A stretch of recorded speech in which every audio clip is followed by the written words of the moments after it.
Hi everyone, this is Eldad Amara back with another video. Before I go into this video, I just want to say this: you're going to hear fireworks going off in the background. It's going to be a bit disconcerting for me, but I have to push ahead. Okay? Now, I'm going to read an article by a woman by the name of Helen Williams. I believe she works for the Evening Standard, and she did an article on someone who was in the Black Lives Matter organisation in Bristol in the UK. This is Bristol City in the UK. Right, this article is entitled "Jail for Fraudster Who Kept Charity Funds After Black Lives Matter Protest." You're going to find this article very interesting. Trust, so listen. An organiser of a Black Lives Matter protest who used tens of thousands of pounds in donation from a fundraising page to back her expensive lifestyle has been jailed for 2.5 years. It's Xahra, or Sandra Saleem. Sorry for the mispronunciation of her name. Right, now aged 23, gained a high public profile as one of Black Lives Matter marchers in Bristol in 2020, which was a response to the murder of black man George Floyd by the police in the USA. Saleem of Romford, East London, previously pleaded guilty to fraud by abusing her position as director of Changing Your Mindset Limited by transferring monies to her personal bank account and then spending it between June 2020 and September 2021. Okay, this is during the time we had a BAP. Yeah, some people were taking the cocktail, the injection. Judge Michael Longman, sentencing at Bristol Crown Court, said Saleem had gained a high public profile from her Black Lives Matter involvement, and she had used it with the help of others to raise money to try to support young people in St. Paul's area of Bristol. The judge told Saleem this was a worthwhile cause, but the money then used not for their benefit but for your own, funding a lifestyle for yourself that could not otherwise have afforded. The prosecution said that in 15 months to September 2021, there were more than 2,500 payments, 2,500 payments made from Saleem's account, which included standard living expenses such as general shopping and bills, plus a new iPhone, hair beauty appointments, clothes stores, Amazon purchases, taxes and takeaways. The court heard that Saleem appeared to be devoted to the cause and someone who could be trusted, and she came into contact with community worker Rebecca Scott, who helped her set up Black Lives Matter in March. The judge said Saleem then, in gratitude, inverted commas, offered to set up a fundraising page which went live in 2020, with the money raised being embarked for projects to help the young in St. Paul's. The page was set up around the time of the demonstration in Bristol that ended with a statue of Edward Colston being toppled into Bristol City's harbour. Now, Edward Colston was a slave trader, okay? This was back, I believe, around about 1700. I can't remember the exact date, okay? But anyway, some people took offence to the statue and decided to topple it and throw it into Bristol Harbour. I read on. A youth organisation called Changing Your Mind Limited was set up, which plainly had a charitable purpose, the judge added. Saleem became a director with others who were already active in the St. Paul's community, but setting up a business account as intended at the point was difficult. The judge said the amount raised exceeded expectations by a significant margin and raised over £32,000. That's a whole lot of money, man. In absence of a business account to pay the money into, the decision was made to pay it into your own account as an interim measure. I think she started off with good intentions. I think the Saleem started off with good intention. But you know what? Sometimes some of us get tempted by the devil, man. We do get tempted by the devil. I'm not making up any excuses for Saleem. I said in my first video about some organisers in the Black Lives Matter being demons. What I'm really talking about is that sometimes the devil can tempt us. Okay? Sometimes things could get out of control. You have good intentions, but then for some reason greed takes over.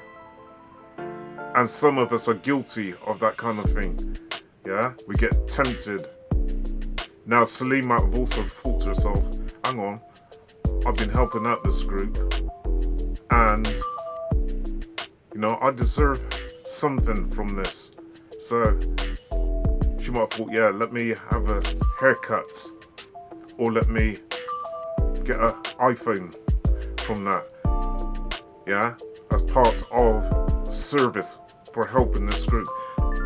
However, she probably got tempted to go and spend more money. It's a little bit like, say, you got an addiction towards sweets and you're trying to give up the sweets, but for some reason you just get tempted. So you take one sweet, you think, oh, that'll do, and then you go and take another sweet and then another sweet, and you want to stop the addiction, but you think, no, I just have one more, and then before you know it, things get out of control. So as I said, I'm not defending Seline, but this might have been what she might have been thinking, is that let me take something as a reward from this, from these fundings. Right, let me read on. The others involved in the project trusted you to hold the funds securely until a better arrangement could be made. Eventually, such an account was set up in April 2021. There should have been no reason why the money could not be transferred into that account, but problems became apparent. The money was not transferred, and you made excuses for that failure. Earlier, the prosecution had said that Saleem transferred several £100s into an account of a relative in July 2020 with reference, Fred, hold this for me please, and added, from that point onwards, the floodgates opened and the defendant used the money freely with no funds being credited into the account to cover shortfalls. I'll read on. Saleem eventually admitted the money had gone, but put forward contradictory excuses as to why the court heard. Saleem eventually admitted the money had gone, but put forward contradictory excuses as to why the court heard. The court heard that in June 2021 it was found that Saleem had discussed the fraud over WhatsApp with a friend, telling them, I have done something horrendous. You can't tell anyone until I have properly sorted it out. It's quite apparent actually. It's quite apparent that Saleem knew she had done. It's quite apparent. I don't know if Saleem was using this paranoia as a form of defense if she was to get caught and had to go to court. I don't know, but that could be a possibility. Draft apology messages were found on her phone. Saleem claimed she had suffered from psychosis, which stopped her from thinking rationally. The judge added, after your account was credited with the company's funds, you quickly began to disperse those funds. In July 2020, you transferred the sum of several £100s into a family member's account to be held there, and thereafter the prosecution say the floodgates opened. I'm not sure if that is an appropriate phrase or not, but even if there wasn't a flood of money out of the account, there was constant leakage over a significant period of time, with more than 2,500 separate payments out of your account between June 2020 and September 2021, whereby the funds raised were dissipated and intended beneficiaries were deprived of the opportunities they were intended to have. So those children in St. Paul's, the disadvantaged children, they suffered because of the lack of this money. So, in other words, those young citizens in St. Paul's, they never received any of this money, which would have helped them, which would have helped the disadvantaged poor black youth in St. Paul's. Anyway, changing your mindset has since closed down. In her victim impact statement, Miss Scott, who has spent nearly 20 years working to support disadvantaged people in Bristol, described being blown away by the amount that had been raised because it meant we could do a lot of good. The backlash as the Saleem failed to hand over the funds included wrongly being accused of being complicit in the fraud. Ms. Scott stated the charity lost its focus and, more importantly, the trust of the young people in the community.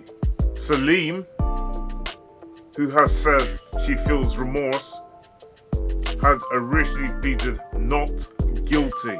I'll read that last line again.